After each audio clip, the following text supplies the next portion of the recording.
The question remains, are they worth it? And we're going to talk a lot about the true cost of attendance. I think this is one of the most important lessons because there's so much uncertainty surrounding how much do schools actually cost? How much will they give me? Is it worth it? Will I be happy with my decision? And a lot of those questions exist because we just don't know, right?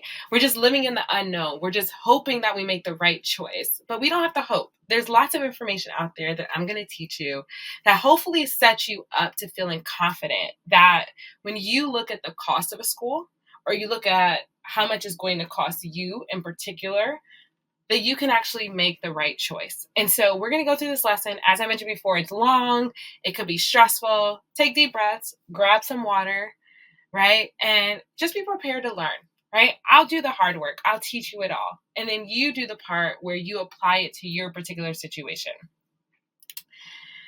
Now, I want to go over a couple of financial aid terms. You have a glossary in your workbook with lots of financial aid terms just in case you want to know it. And so I just want to make sure that we are on the same page. That way we can have some of the basic terms written down.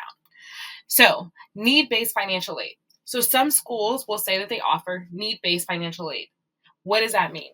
That means that they are offering you financial aid based off of your needs, right? How much money do you and your family need for you to be able to afford a college degree? Now, this is very different than financial aid that's based off of who you are as a person, right? Because of your academics or because you're a volunteer or because you're super involved in like activities or athletic scholarships. Need-based financial aid or schools that offer need-based financial aid are saying that they're going to look directly at your financial aid and determine how much you need and then give you an amount of money based off of that need. There's also need blind admissions.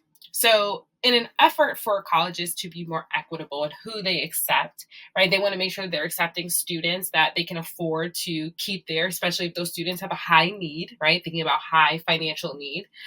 A school that says that they're need blind is saying that they're not going to look at your financial aid until after you get accepted. So they're not going to make a determination of whether or not they're going to accept you until they see who you are as a person.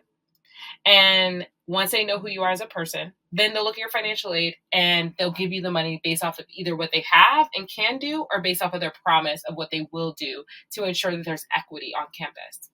Now, need blind and need aware, which is the next one, they're not necessarily, one is not better than the other, right? Because schools should have a commitment to accepting students that they can afford to keep.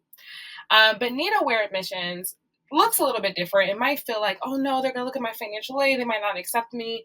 But what they're saying is, hey, we can't afford to accept you. And we don't think it is a good idea for you to come here because we know that you need a lot of financial aid. And so your admissions decision might be based off of the fact that they just can't give you the amount of money that you need. And so right now, when you're 16, 17, 18, or even 35, if you're going back to school, that might feel really harsh. Like, why would they tell me no because I can't afford it? But when you go to the end of your journey of getting your diploma or you are 10 years down the line, you might appreciate it. You might appreciate that this school decided to relieve you of the debt that you might have had to go into in order to go there. So again, need blind, need aware, they are where they are. There's no right or wrong. They're both just different philosophies. I hope that I was able to be neutral in both of them so that way you can understand why they exist. Now the term gapping. So what does a gap mean? So a gap is essentially how much a school costs and how much you can afford. If there is a balance, that is the gap. So the gap is how much you still need, right? So if the cost of a school is, I'm going to use whole numbers because I'm not a fan of like doing math in public. I don't want to embarrass myself. And so let's say a school costs $50,000.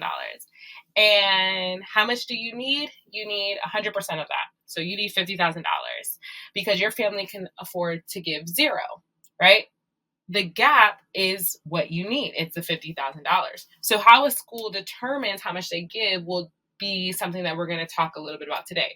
But just think about the gap as a difference, right? So subtracting the difference between the cost of attendance and what you can actually afford is the gap of what you have and what you need to be met through financial aid, right? So you're hoping that once you get in, you get financial aid documents and it says, everything is 100% met, or what is not met is something that you and your family can afford.